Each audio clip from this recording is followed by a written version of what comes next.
Hello and welcome to Brain Trust Live number 508. This week on the podcast, what do you do when the one outlier poll is the most respected state pollster in the nation? And newspapers are afraid of Trump, so is it possible pollsters are too? Plus, the early vote continues to tell us that a lot of people are early voting and little else. And we've got a Brain Trust Live exclusive. We're not doing election week this year. Plus, Trump's closing argument seems to be, I can be even more orange than I was in 2020. And Kamala's closing argument is, your vote is secret and vibing together is fun. We'll have all this and more. This is Brain Trust Live.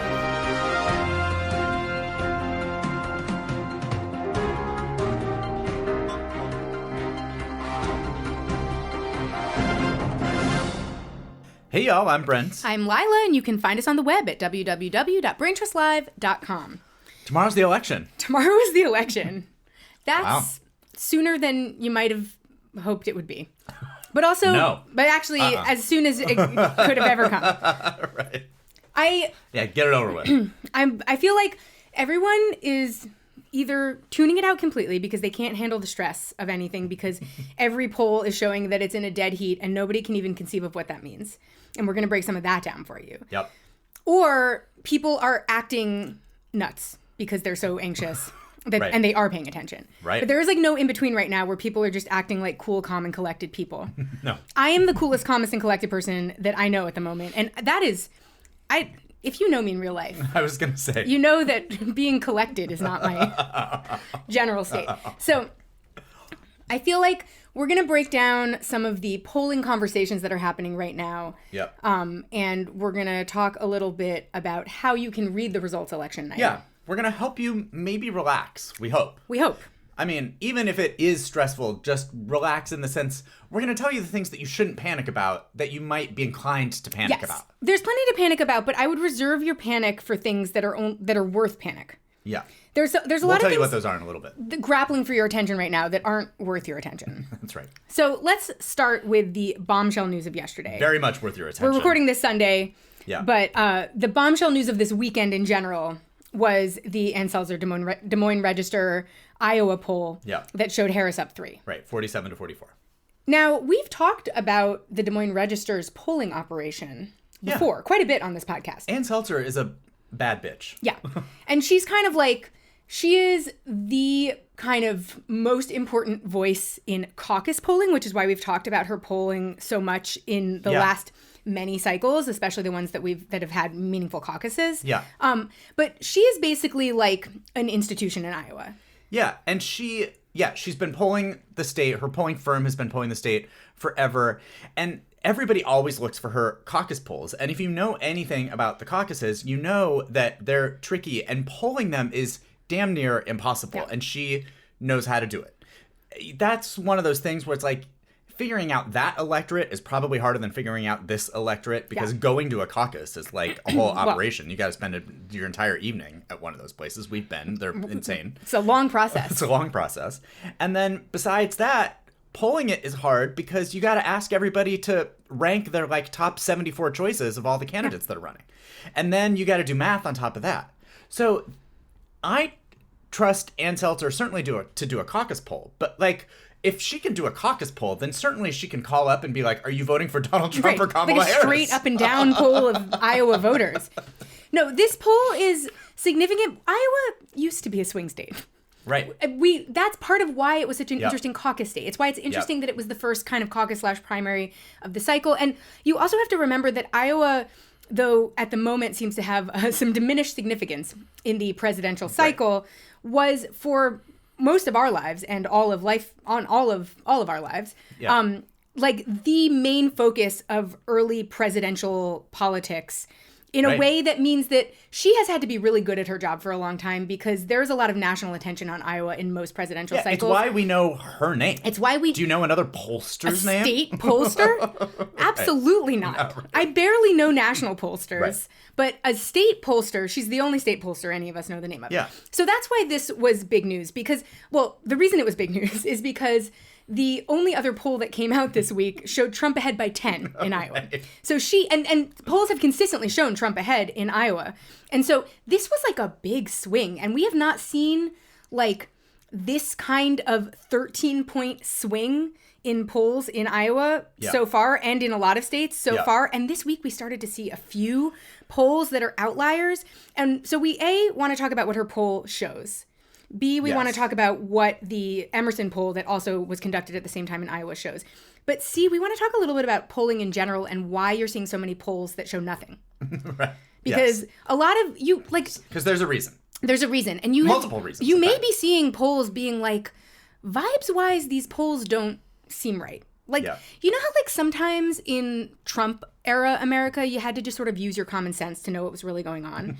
Like, whatever you were being told by official channels was gobbledygook, and, like, there was, like, a lot of media hype around everything, and you couldn't really, no one really knows what the truth is anymore, anywhere. And a lot of the times you just have to be guided by your common sense. Sure. And you have probably been led to believe that your common sense is flawed because you live in some sort of bubble and you're not in real America and blah, blah, blah.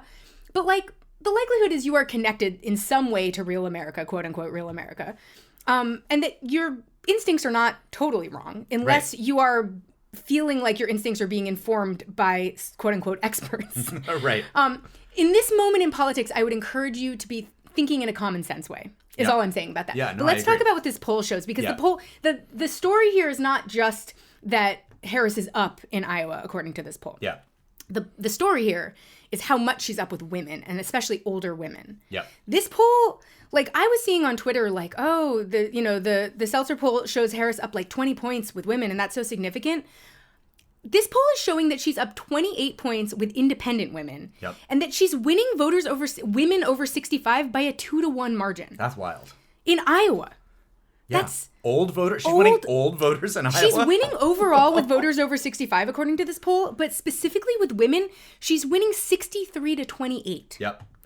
Yeah. And that, I think, actually tracks with a lot of the anecdotal sort of common sense evidence that we've been hearing just kind of like in the ether about people canvassing doors and and the women sort of like being cagey about who they're voting for while their husbands are proud Trump voters. We've been hearing a lot about, how older women in particular, because they do actually remember pre-Roe America, have a very strong sense of duty in this election that that I think Republicans have not anticipated, because they think, well, they're out of their reproductive years. What do they care about reproductive rights? But nobody cares about reproductive rights more than someone who's had to have an illegal abortion. I know that from having a mother who had an illegal abortion and speaks about it all the time.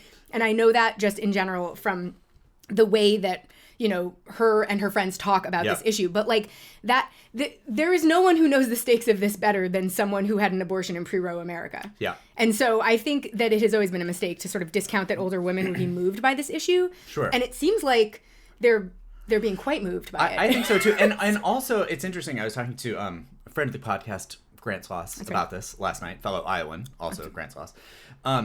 And I had also seen my old high school band director, who is actually sort of like now kind of like semi-famous, at least in terms of like Substack, and also has had like a bunch of like things published on HuffPo and stuff like that. He's like a school administrator in Iowa, but it has like 10,000 followers on Twitter or whatever. So he's like, he posted something. This is the most Iowa story the most you've Iowa ever story, started. I know. But he posted something yesterday on Twitter, and he was like, this Iowa poll is less surprising when you look at what happened in the school board elections last year. Oh. And Grant said something similar last night where he was like, well, maybe Iowa women don't want their 12-year-olds working in the pork factory. Well, right. And maybe, because I think there may be a world where they are sort of like having a little bit of a pendulum swing back to like thinking reasonable people, because that's generally, I would contend, what Iowans are. I mean, they certainly have like gone more conservative, and that's not Tom Harkin ideal, used to be a senator from Iowa. Right, and so I feel like there's and basically what had and I was like, well, what did happen in those school board elections last year? And I think like remember the Moms of Liberty or whatever the hell they were, endorsed like, I think like 35 or 36 candidates in the state, and literally not a one of them won.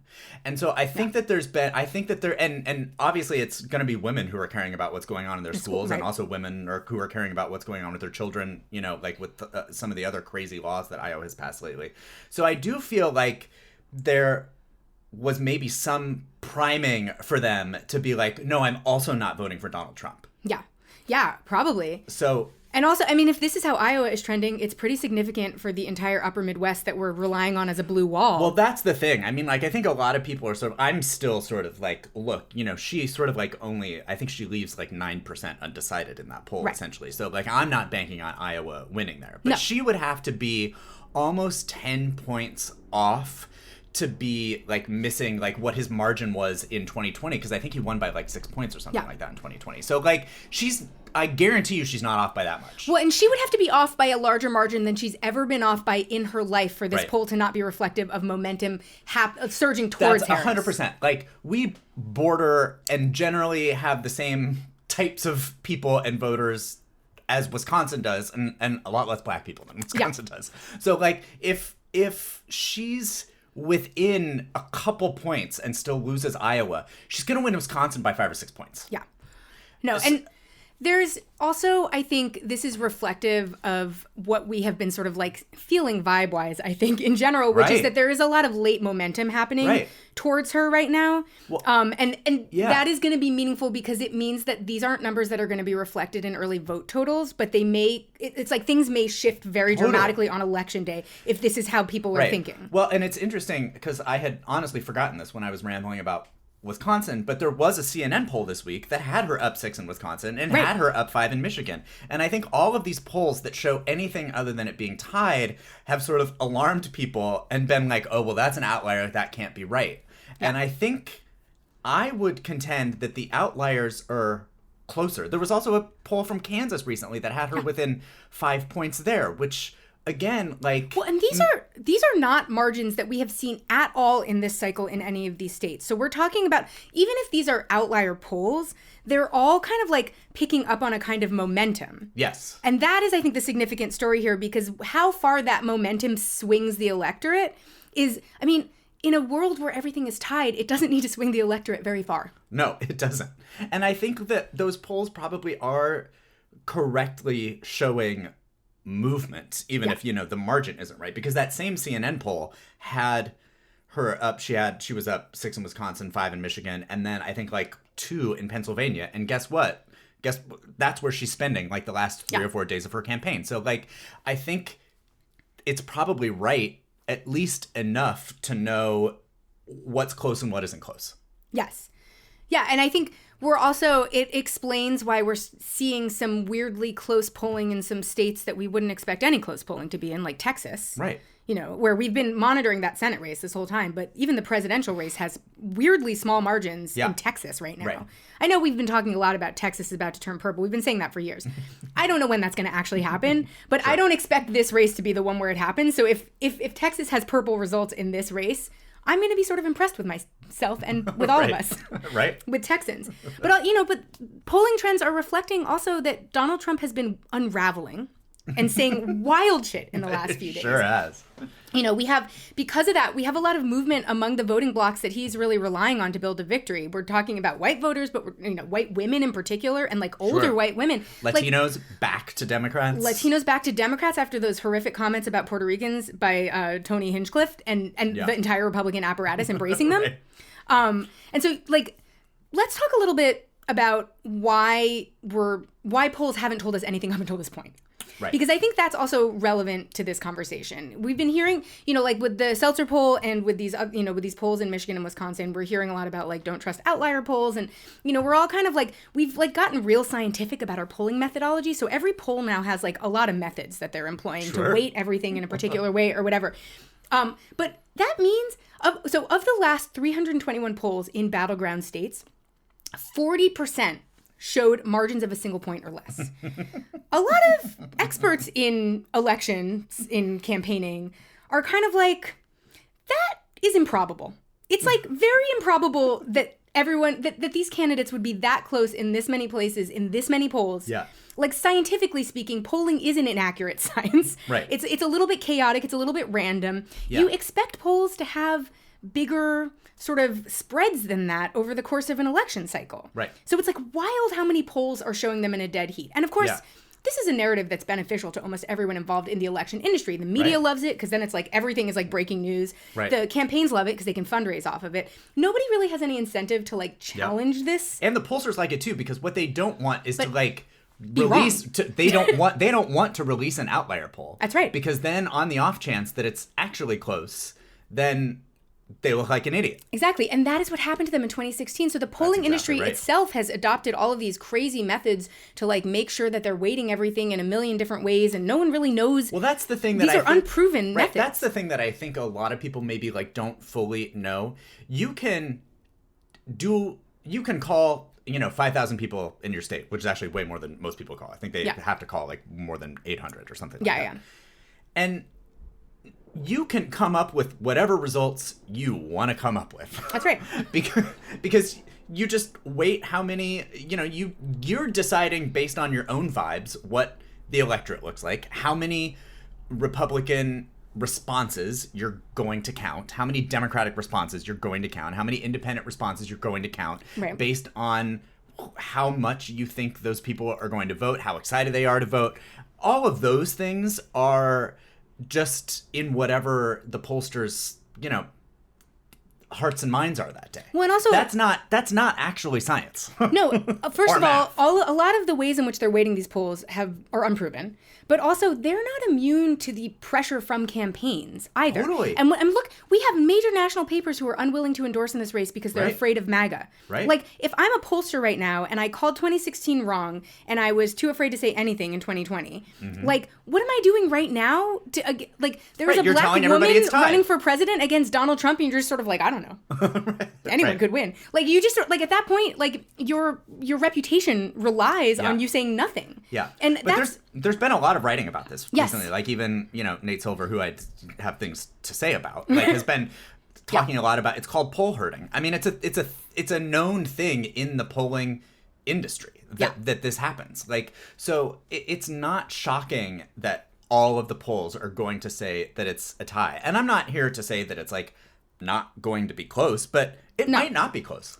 Right. These polls might have nothing to do with anything. And this wouldn't be the first time that there was, like, a landslide election that showed absolutely tied in the polls. Right. Like, that's actually a pretty common phenomenon. When we have had landslides, they have almost always been unexpected. No one thought Reagan was going to win in 1980 by that much. Sure. There were all these crossover voters, and, like, maybe trends were sort of trending towards him, but, like, the amount he won by in that race was unexpected. Right. And I think... Also, if you're wondering why Ann Seltzer is sort of like willing to be an outlier here. First of all, she's not using any of these weird weighted methodologies that are unproven. She's using her same methodology that she's always used, which is calling a bunch of people at random in Iowa and like figuring out what they said. But also, she's probably one of the few pollsters who could reputationally handle being an outlier. Right. Because she is sort of her own institution, and Iowa is kind of a unique political culture because of its role in the presidential process in the past. And so I feel like a lot of pollsters who are working under the mantle of like big media institutions don't have some of the leverage that she has to just like do whatever she thinks is the right thing to do. Yeah. Because if she's wrong... Yeah, because the New York Times polls came out today, and I think everything was within 2 points. Yes. So that, and like they don't... The New York Times is like was willing to endorse in the presidential race and stopped endorsing down ballot. Like the New York Times is as scared as any of these other institutions. Yeah. The Washington Post is not endorsing at all. The LA Times aren't endorsing at all. We talked about that last week. But like a lot of these major media institutions are pretty scared of what's happening right now. Politically, and pretty afraid of their sort of like reputation or just access suffering in the aftermath of whatever the results of these races are. And so they're just kind of like, well, we don't know. Yeah, I know. What's happening? Who cares? But it really does, we're going to talk about everybody's closing arguments later, but, there was that, to your point about sort of like trusting your instincts and your hearts and your vibes. Sometimes you got to trust your heart. Because like, I was joking earlier this week with you about sort of like that rally that she had at the Ellipse with 75,000 people, Harris. I was like, oh, she's going to win if 75,000 people showed up to watch her. And I was sort of joking, but also I sort of wasn't, because like I realize rallies aren't everything, but what I'm about to say, I say with all of the love and respect in the world for Kamala Harris, but imagine 75,000 people showing up to hear Kamala Harris speak. Yeah. I mean, like, God bless her.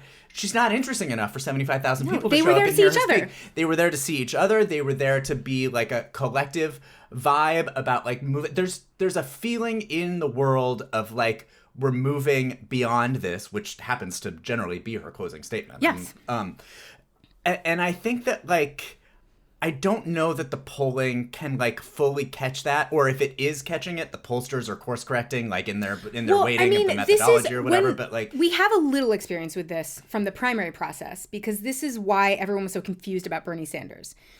Sure. Thousands of people were going to see him for the vibe. No one ever needs to see Bernie Sanders speak. We've heard the comments before. Right. Every speech I've seen him made has been almost word identical to the last one that I saw him give. I've never needed to see him personally speak. You're at a Bernie Sanders rally for the vibes. Yeah. You're there to see everyone else. Right. And see, like, how many people came out to see Bernie Sanders and what you guys are all up to. And, like, that is really what a campaign kind of needs in order to kind of build momentum. Yeah. And when you can see that the vibes are expanding, when you go to events over the course of time and more people are showing up, which is what was happening with Sanders, then you can sort of see that there is kind of like an expanded interest and momentum building. Yeah. And then it's not shocking when somebody overperforms their, according to the expectations we've set for them in a race of some sort. And that's kind of what was happening in a lot of early states with Sanders. And that's why, that's why I'm still mad at Steve Kornacki. I've been holding a grudge against Steve Kornacki for almost a decade at this point over reporting that he did about the Michigan primary in 2016. About how they were all shocked and appalled that anything where he like reported that Sanders wasn't going to win until he won. And it was 11 p.m. at night, and I was like, the exit polls show he's going to win. What are you even talking about? You're making up math right now to justify what you think is going to be the outcome as a pollster, and that wasn't the outcome, and all the trends were showing otherwise. So I feel like this is sort of like a similar thing where, like, if 75,000 people wanted to get together to, like, vibe in the moment, like, that's a sign that, like, 75,000 people see the wins, you know? Yes. Uh-huh. That's a lot of people to see the wins. That's more people than attended any single World Series game. Right. You know, like, for all those people to just gather to see someone deliver a speech you've already seen. Right. And to just, like, that wasn't great. that great the first time she gave it. It's like to see a perfectly fine speech that you could see on television. Yeah, I mean, like, I don't, it's like, this is a person who couldn't get, a collection of more than 17 people to come to see her when she ran her primary campaign. I really am not trying to be mean to her. I'm just saying that, like, she's building a vibe. There's no reason to go see a Kamala Harris speech. But yet 75,000 people went. She is functioning as a stand-in for, like, a generally competent person to, like, help us move on from this time that we're in. And I think people want to be part of the experience of that movement. Yeah. And that's and what you're seeing in the Trump world version of this is the absence of that. You're seeing waning numbers, you're seeing empty seats, you're seeing kind of increasingly desperate maneuvers that we're going to talk about. Yep. And, like, that, using your heart and common sense, you can see that at least momentum is shifting. Now, will it shift enough? Who can say? Like, I mean, we don't know anything. We're not pollsters. But, like, you can sort of, when you see these outlier polls, they are part of reading that momentum is seeing that some outlier polls are starting to show that, like, is she winning by quite a bit in some of these places? Yeah. Like, maybe she won't win by those margins in those places, but it's certainly showing movement. Yeah. And let's talk about early voting with that in mind. Yeah. God, 75 million people have already cast their vote. 75 million. That's almost 50% of everybody who voted in 2020. That is what I mean, I guess I'm not shocked because the options for early voting expanded really dramatically after 2020. They did. And that's great. I mean, like, they're early voting in New York State, a place where you had to hope that your voting machine wasn't eating ballots on the day during the rainstorm that you had to stand in to wait for 3 hours, like in the last cycle. Like, there's early voting suddenly in all these places that have no experience with early voting whatsoever. But it is sort of creating an interesting dynamic because the early voting numbers obviously exist sort of like independent of momentum vibes.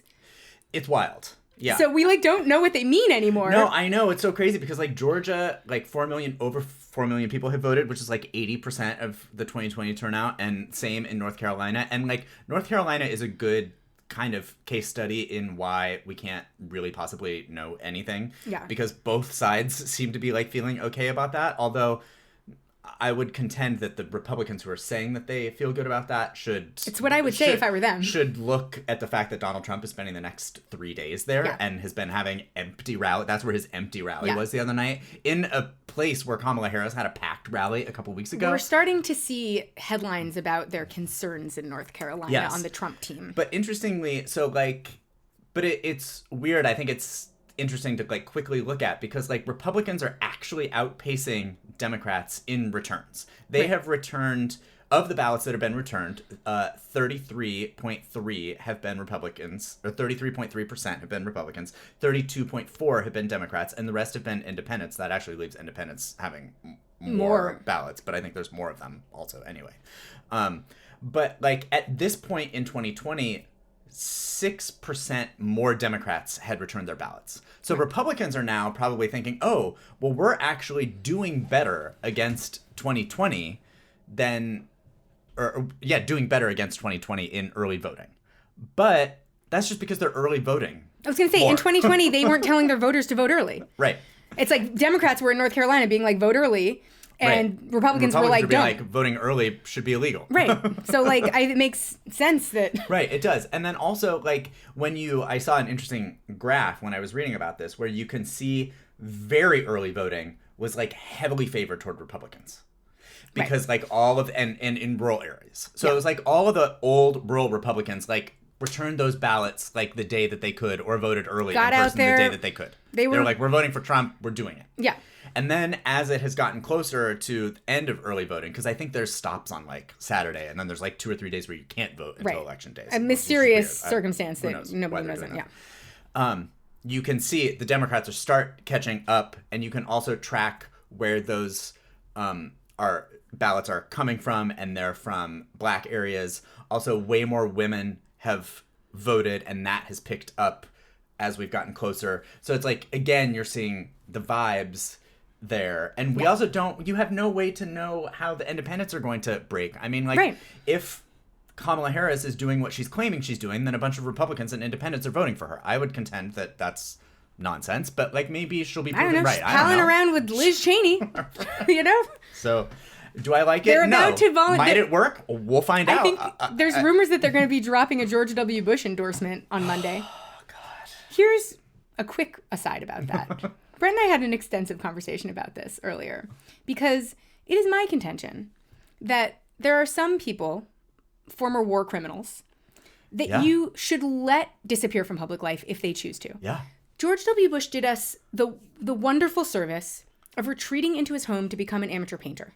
Right. And as much as I would love for every war criminal to be prosecuted, I don't actually care that much about prosecuting people. I feel the same way about Trump. I don't care about prosecuting him. I want him to go away. I don't want to deal with him anymore. Yeah. I want him to be not my problem. Right. If he wants to... If somebody wants to put him in prison, then they should. Go ahead. I'm not going to stop you, but like, I'm not going to make that my problem. I just want him to be not in my life. Yeah. And I feel like most Americans, ultimately, if you ask them, probably would rather he just go away than care about him being prosecuted. Right. It's just like, get him back into whatever Mar-a-Lago bunker he's in, and like let him, if he wants to play golf for the rest of it, I don't even care if he has fun for the rest. Right. I don't care about his personal experience. I just want him to go away. And with George W. Bush, I sort of feel the same way, where I'm like, he had the brilliant foresight to go away. Right. And stop bothering us. And I never need to hear his name again. I don't care who he's voting for president. He did us a great service by becoming an amateur painter. Right. Let him have a good idea. Right. Let people have good ideas. Yeah. Like, it just, yeah. Like, if you were to tell me that one candidate had been endorsed by George W. Bush and one candidate was calling for military tribunals for past war crimes, I would tell you that I were going to vote for the candidate who was calling for the military tribunals. Sadly, that candidate is Donald Trump. Right, that's not the world we're in right now. So, like, just let George Bush do whatever George Bush is doing right now. Yes. He has been blissfully silent for years now. Right. He's periodically, they trot him out to go to a baseball game or something. And that's give fine. Michelle Obama a hug. Yeah, sure. He's probably very charming at a dinner party as he talks about his amateur painting career, whatever he actually is engaged in these days. Yeah. Like, I don't care what he's up to as long as it's private to him. Right. What I don't care about, I don't care how any single war criminal is voting. That's why I don't care about the Cheneys. I know. Let them... It's honestly why I don't care how Hillary Clinton votes. Right. I don't want I don't care what warmongers are doing. No. I'm happy to have them have a nice rest of their life if that's what it takes to get them out of my life. Yep. I don't want to be involved. Right. So in any case, we're about to get an endorsement from George W. Bush. That was my point.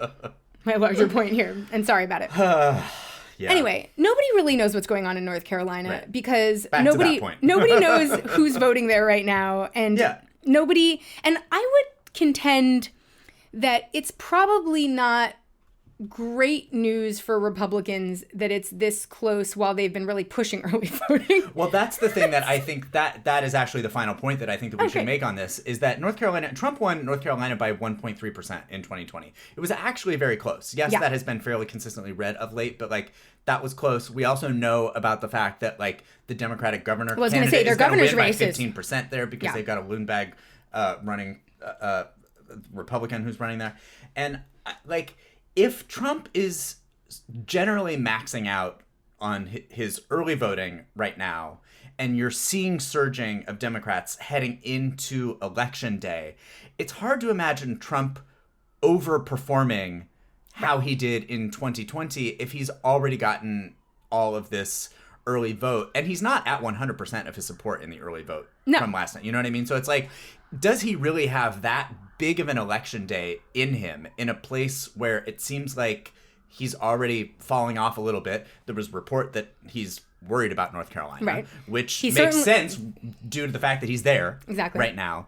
So it does seem like, there's a chance that North Carolina could flip, which I think is maybe a good segue into our next story, which is just sort of about how to watch the results, how to like look at states, how to know when results are coming in, because I think a lot of people are sort of like, also just they're remembering election week from 2020, essentially, right? And we're here to sort of like, assuage your fears about election week again, because we're not going to have election week. The chances that the vote count takes that long this time are, I think, zero. Minimal. Yeah. And I would also contend that people have forgotten that we actually knew the winner of the election days before it was officially called in election week. Right. So you did not go to bed for 5 nights not knowing that Biden had been elected. You went to bed for a few nights being like, what's happening in Georgia? Can they just fucking finish counting these votes? We already knew he had won, though. Right. They just had to count the votes, and they were doing it very slowly, which they won't be doing this time, by the way, in Georgia anyway.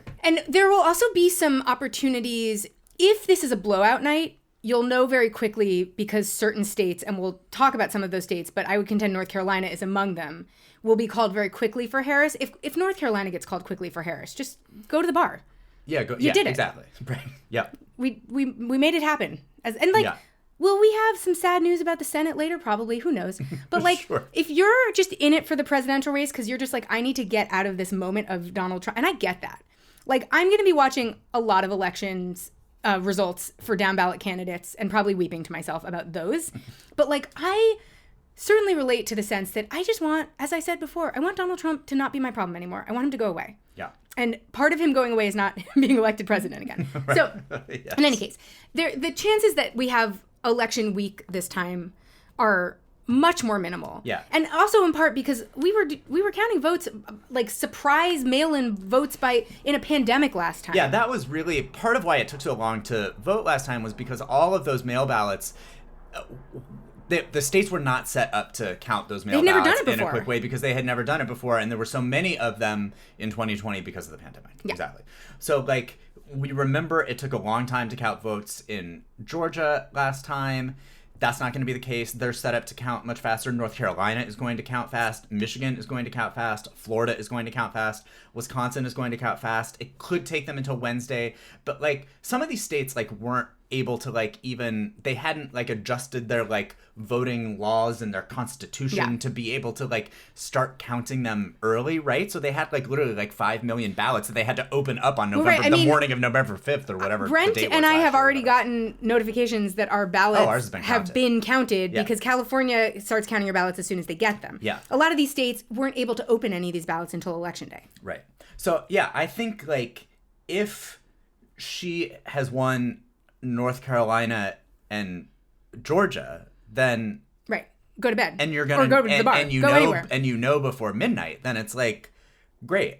But then I also think it's important to like note that if those haven't been called yet, that's also still okay. Yes. Because if the margins are close, that just means that they're going to have to continue to count all the votes. They're going to have to count all the provisional votes. They're going to have to count all of the absentee votes. They're going to have to, and that's fine. We always count all the votes. Yeah. So yeah, there are some bellwether states that if they go blue, you should just celebrate. yeah. Like if Florida goes blue, don't even bother watching the rest of the results. Or it's even close. Like, that's the thing. Like if Florida or Iowa, as which might, or Ohio, some of those states that used to be swing states but are now kind of solidly red, if any of them are super close, like you can feel pretty good to yourself. Yeah.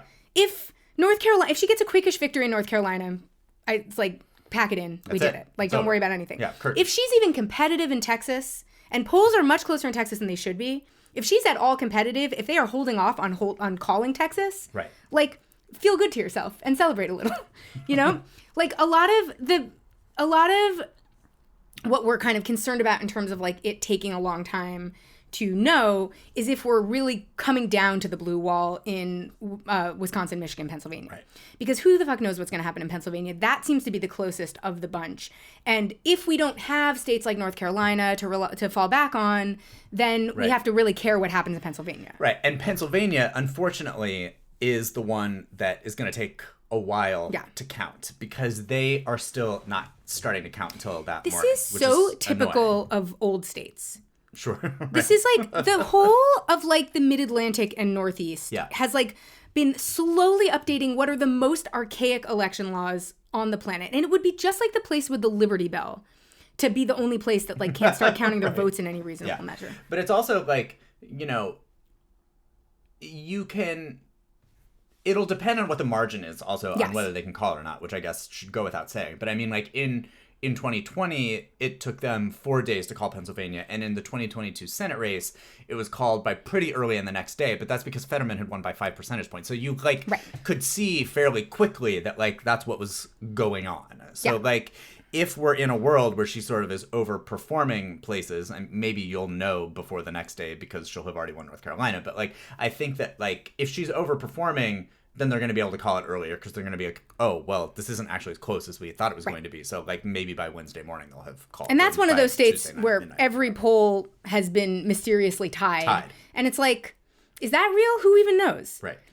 Trump could be surging right now in Pennsylvania, and we also wouldn't know because the polls are too afraid to say anything because it's such a critical state. Like, a lot of this is resting on Pennsylvania, this sort of worst-case scenario version of Harris getting elected.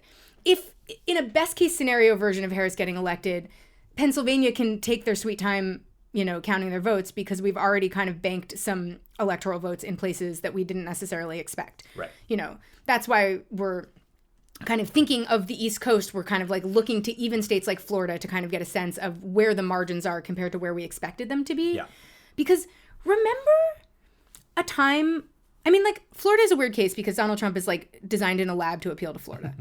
And he is now of Floridian extraction. Right. But I also feel like I remember a time when we waited breathlessly for the Florida results because Florida was the most important swing state for you to win as a presidential candidate. Well, also, didn't we see some poll, I think there was a poll earlier this week of, like, Puerto Ricans in Florida. Yeah. Of which I think aren't there like 1 million or something, or a couple million or something. Well, and I think like winning like 85-8 for Harris, and that was like a 50-point swing because he had made like some inroads with Puerto Ricans. So like, well, also you have to remember that in Florida they often will pull the Latino vote sort of broadly speaking, and it will seem like everyone's voting conservative, but it's because they have a huge Cuban population there. It's built in to their voting demographics that Cubans vote Republican. So like when they block out sort of Latino votes, quote unquote, in Florida as a broad category, they're heavily weighted towards Republicans. Right. But when you think about where they can make up margins in Florida, you're not really talking about the Cuban community. I mean, maybe, hopefully, at some point, you will be talking about the Cuban community. But like, there are other Latino communities in Florida that could move really significantly that are not the same as the Cuban community. Right. The Puerto Rico doesn't have the same history as Cuba. No, they don't. And also, Puerto Ricans, like Cubans, are all citizens. So part of the deal with the Cuban vote is that you can sort of easily get citizenship as a Cuban. So it's like it's a heavy voting block because of that. Yeah. But that's the same with Puerto Rican voters. It's even more so with Puerto Rican voters because they're literally like born in the U.S. as U.S. citizens. So some of that movement might happen very fast. Yeah. There's also, I think, 500,000 Puerto Ricans in Pennsylvania also. Yes. Heavy, big I had population. A friend whose mom was growing concerned because Trump was courting the Amish vote in Pennsylvania. And she was like, there's a lot of Amish people in Pennsylvania. And my friend had to be like, there's 4 times as many Puerto Rican voters in Pennsylvania as there are Amish people. Yeah. That's not, he needs someone, I guess. But sure. That's not where the margins are getting made up. Yeah. So, but yeah, overall, there is a reasonable chance that we actually do know who wins the election on Tuesday or at least Wednesday morning. Yeah. It's not going you'll have vibes. Right. It's not going to be like the last time when the world was in chaos. I mean, some might argue the world's still in chaos. Some might argue the pandemic is ongoing. Some might argue that people could be taking more precautions. But some would also argue that no one is paying attention to those other people. And so in a world where we're all pretending that everything's normal, even though we all have brain damage and we all are going to die of strokes and heart attacks, the kind of limitations that we had placed on ourselves in the 2020 election because we were at least trying not to infect each other with COVID are gone. They're gone. We're happy to cough on anyone and be in deep denial about the fact that we could be ruining their life. And with that in mind, we're able to start counting votes quite quickly in new and more efficient ways. So let's well said. talk about some of the closing arguments and final events we're seeing from the candidates because Trump, well, he's been on quite an adventure of late. Yeah. He's not been on an adventure of staying on message and hammering home about the slam dunk he's been handed by everyone cares about the economy. It's the number one issue in any poll of voters, issues. I know. It's a slam dunk because everyone feels terrible about the economy right now. It's looking like it's about to all shift at the beginning of next year. And he could be the one to be like, I will fix things and then prove it by getting elected at the moment where Biden's policies finally kick in and we finally see some benefit. If he could just go on stage for 10 minutes and be like, remember when you had more money when I was the president? But instead, he's giving blowjobs to microphones. That's right. And he's back to talking about Hannibal Lecter, which he hadn't talked about in a couple of weeks. And he acknowledged he hadn't talked about it in a couple of weeks. And he made up for it in this quote, because he went on quite a while about it this time. So, it's just, And we're seeing a lot of sassy camera people at this point where he keeps claiming there's no empty seats at his rallies and then the cameraman pull out to huge empty rafters. They did the sort of MAGA land messengers tried to make a mountain out of a molehill because Biden were not well articulated comments about the original comments that were made at that Madison Square Garden rally by Tony Hinchcliffe about Puerto Rico being an island of garbage. And so obviously he's referencing these comments and he says, the only garbage I see floating out there is his, meaning Donald Trump supporters, his demonization of Latinos is unconscionable and it's un-American. It's totally contrary to everything we've done. No one has ever been more wounded by being called garbage than these people who called Puerto Rico the full island, an island of floating trash. Right. They were dressing up as garbage bags for Halloween. They tried to really make it into a sort of badge of honor, the way that they took to deplorables. Yeah. And they referenced Hillary Clinton's deplorables comment. Yeah. Ad nauseum. Trump himself did. But the entire MAGA universe has been talking about those stupid comments. Yeah. And, they had to walk it back at the White House and it was a whole thing. Right. But it did lead to maybe the funniest moment in political comedy ever. Oh, God. Have you ever seen a person so orange in your entire life? Never. And the reason that you know that it's not the photo, but actually Donald Trump himself. It's because he's wearing orange. Is because he's wearing orange and there is a shot of him pouting his lips as he does. And so you can see the actual skin tone he should be from the inside of his lips. That's right. And it's startling. It's so crazy. Yeah, this is where he almost falls trying to get into the garbage truck. That's right.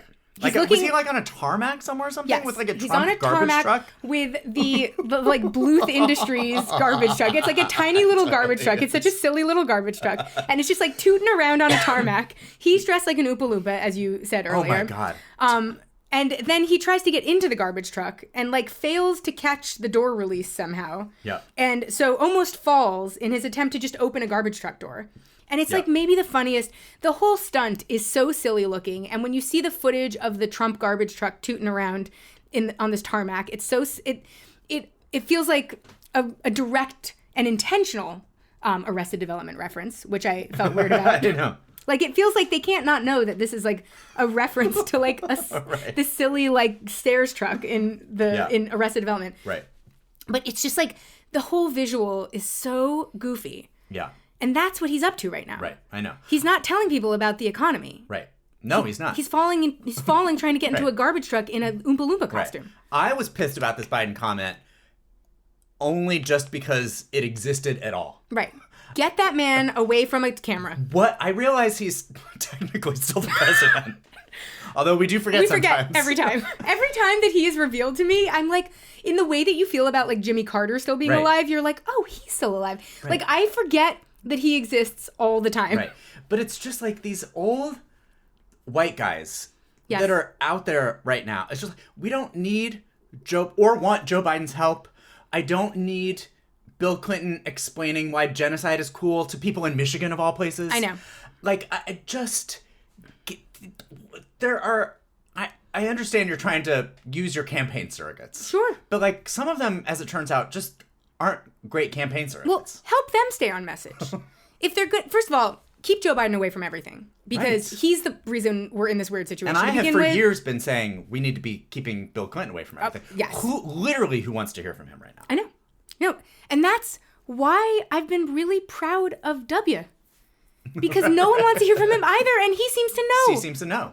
And it's like, if they're dragging him out of the woodwork against his will, he doesn't want to have to go on the record saying anything. He sure doesn't. He just wants to mind his business and paint.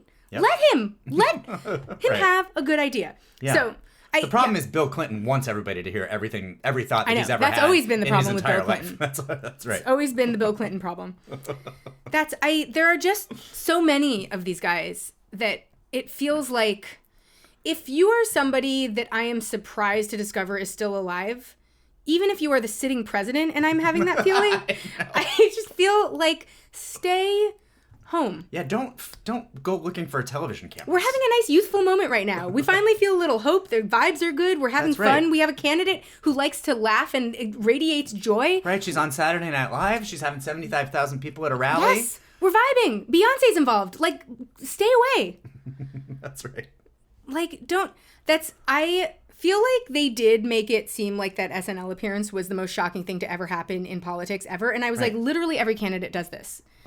If there had been not one single Kamala Harris surprise appearance on SNL at any point in this cycle, I would have been like, SNL's gone. It's dead. I know. They're no longer relevant. They literally have a person who looks just like her playing her. Right. She had to go on to be with Maya Rudolph. That's politics 101. That's right. Last night, it was like people were losing their minds between the Seltzer poll and the SNL appearance. And I was like, listen, the Seltzer poll I got excited about too. Sure. The SNL appearance, I was like, where has this been? Right, I know. I've been waiting this whole time for her to do this. Yeah.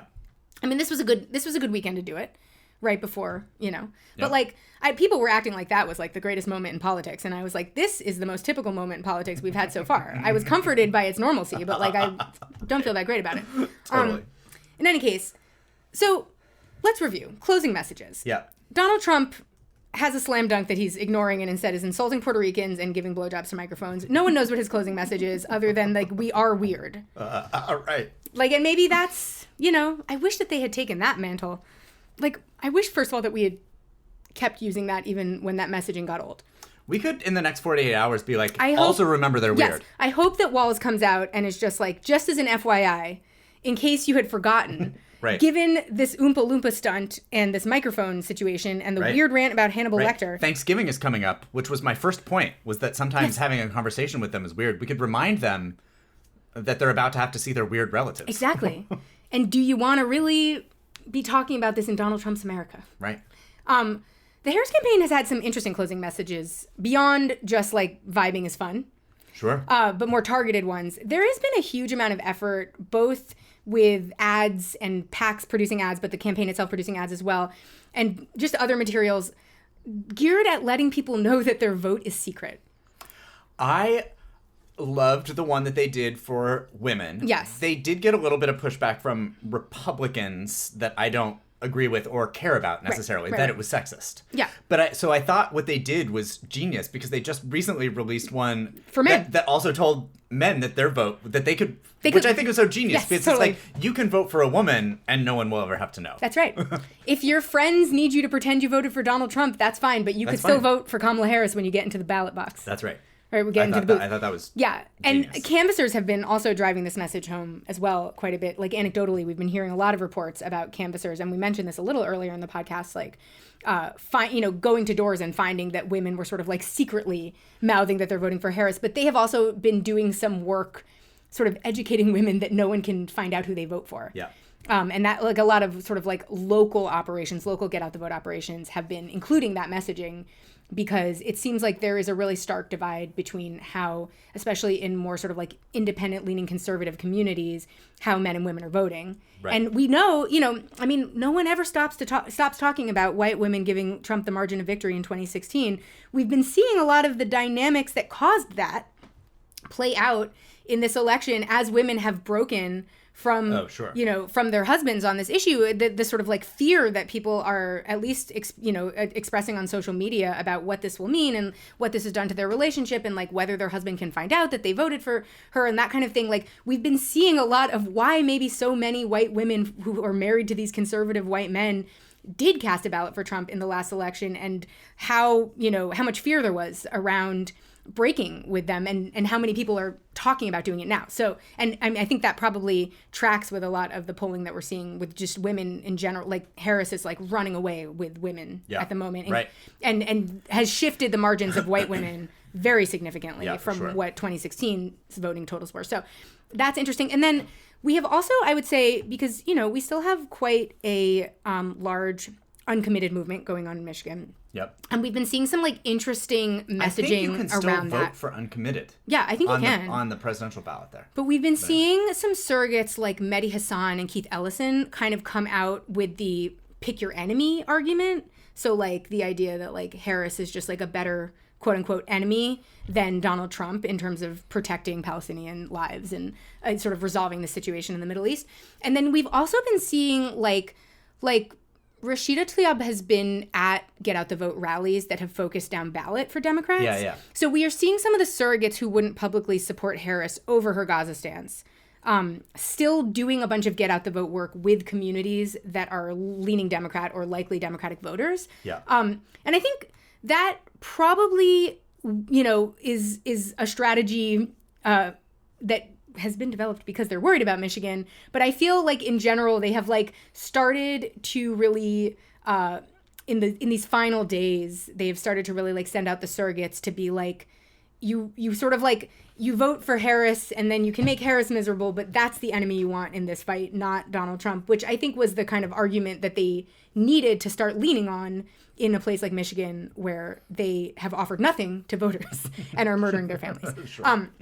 So you've been seeing a lot more of that recently. I think that, I don't know how significant that, I don't know what's going to happen in Michigan, but I think that's a sort of like, that's the argument they have available to them. That's also where you saw Bill Clinton earlier this week. Exactly. So, who knows what's going on. It's a mixed bag. It's a mixed bag in Michigan.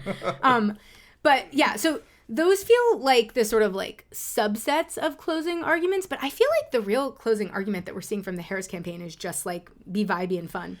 And I'm glad we're back to that. Me too, because it was more fun when we were vibey and fun. Complaining that we were not doing that last week. Or the we week were before, talking about the fun of gun ownership the last time that we checked in with her. Right. And now it's like, let's go back to remembering that it's just more fun to be in the Harris camp. Yeah. Like, that's really, at the moment, all we really need from anyone. Like, sure, would I love a candidate who stands for what I stand for? Of course. But I don't think I'm the only person in America that's like, get Donald Trump out of my life. No, certainly Stop not. this. Surely not. They are actually, though, hearing a lot from, especially in Arizona, I've been hearing reports of this, about how many voters are afraid of their neighbors right now, about how they will act post-election regardless of who wins. God. There are like major concerns about political violence in a lot of these more split communities because, you know, everyone is on 11 right now. Yep. So, and I think, you know, you hear that broadly with just like general voters that are kind of like concerned about what's going to happen in the aftermath of the election. You know, we do have to expect that Donald Trump will declare victory early. Sure. And although, how media per handles our that, conversation earlier tonight, maybe he won't be able to. If he loses Florida at 7 p.m. Eastern time, then it's going to be very hard for him to declare victory. I mean, what I'm really hoping for is, because I've been pretty clear that in a world where like things are making sense, I expect Kamala Harris to win this election. I have felt that way since she became the candidate.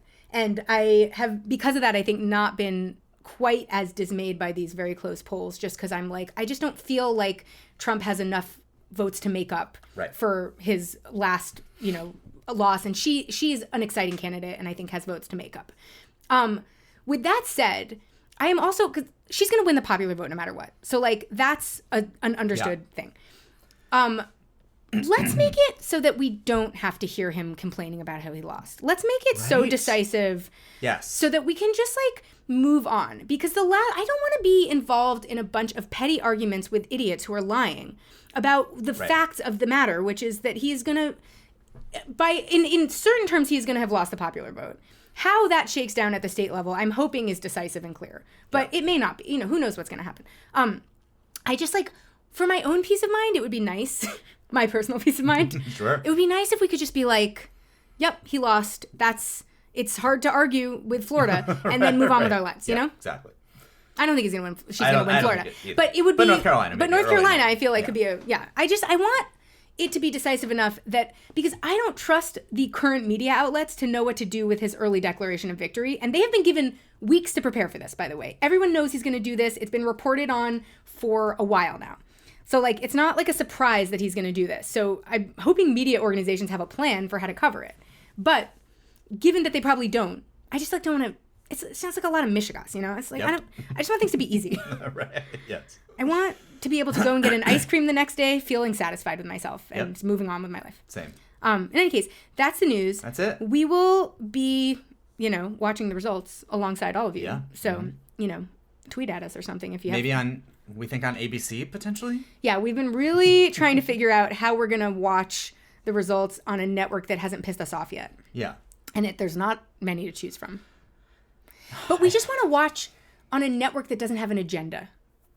The least agenda I know they all have a corporate news agenda, but like just one where we're not going to be getting like the rosy picture or the non-rosy picture of what's happening.